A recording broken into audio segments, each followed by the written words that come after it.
In this video we will explore Russian rulers who met their demise by means other than natural causes.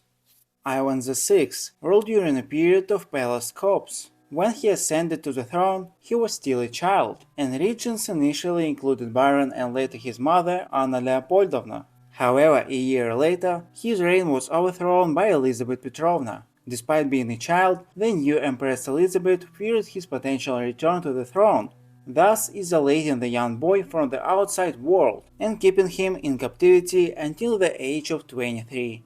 Interestingly, even with the change in rulers, first to Peter III and then to Catherine II, Ivan's situation did not improve and he remained in captivity. However, in 1764, Ivan VI attempted to escape and was killed during the escape attempt. Speaking of Peter III, there is a controversy surrounding his death.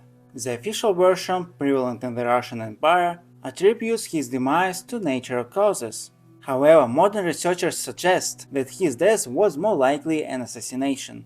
The circumstances of his death are particularly questionable, considering that Peter III passed away just a week after a palace coup orchestrated by his own spouse, Catherine II. The murder of Paul I took place in 1801 and was organized by conspirators, including military figures and nobles. Paul I's reign lasted only 5 years, but sparked dissatisfaction among the upper classes.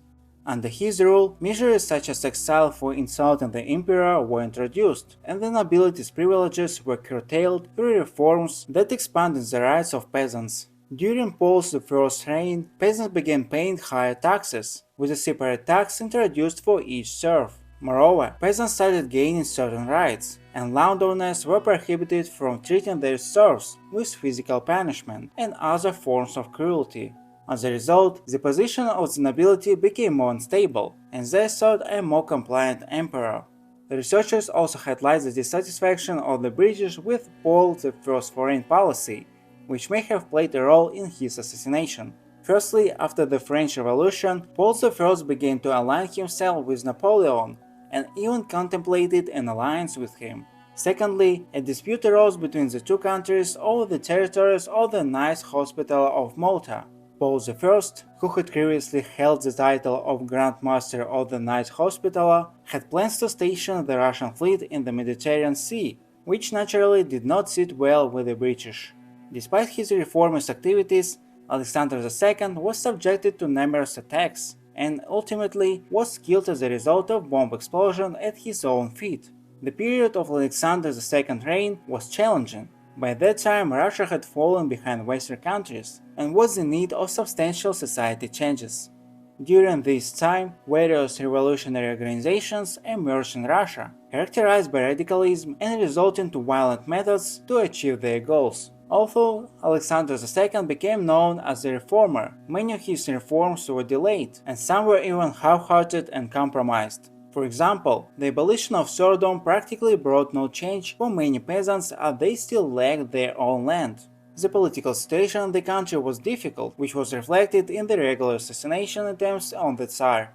Over the course of Alexander II's 15 years reign, 6 major assassination attempts were made on his life, many of which nearly resulted in his death. There were cases of shooting him, attempts to sabotage trains, and even plots to explode the imperial palace. The final assassination attempt in 1881 resulted in the death of the Tsar. Revolutionaries threw the first bomb towards his carriage, and the second bomb landed right under the Tsar's feet, leading to his demise. The ultra-left organization People's Will was responsible for his death. It's worth noting that his death led to the curtailment of reforms and the return of conservative policies, altering the further course of Russia's development. As for the death of Alexander III, there are questions surrounding it. Despite passing away at home due to illness in 1894, his illness was caused by a train crash years early in which Alexander himself was injured. There are several versions regarding the causes of the train crash. One of them links it to sabotage by revolutionary groups. However, the prevailing version points to the poor quality of the railway, leading to the dismissal of several ministers. The last emperor of the Russian Empire, Nicholas II, as is well known, was killed by revolutionaries along with his family. A year before his death, he was dethroned and removed from power. and he and his family were sent into exile.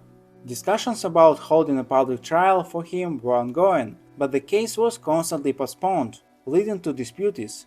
The assassination took place in July 1918 by order from Moscow.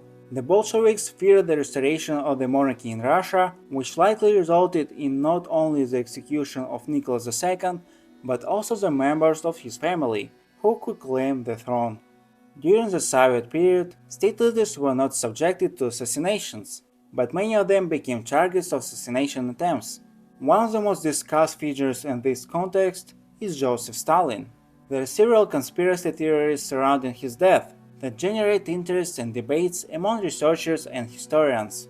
The main version indicates that Stalin died from a series of strokes. This explains his gradual deterioration in health and eventual fatal outcome. However, apart from this main version, there are other theories that link Stalin's death to the involvement of certain high-ranking individuals. One such version suggests that Nikita Khrushchev, Stalin's deputy and later his successor, had an interest in his death and may have played an active role in planning or carried out a conspiracy. Another version mentions Lavrenti Beria, a high-ranking leader of the Ministry of State Security, as a possible participant in Stalin's death. Additionally, there are theories related to a possible doctor's plot. According to these versions, some doctors responsible for Stalin's medical care may have deliberately made mistakes or provided incorrect treatment, leading to his death. Overall, Stalin's death remains a subject of speculation and debate. The official version points to natural causes, but alternative theories generate interest and prompt researchers to seek new evidence and arguments.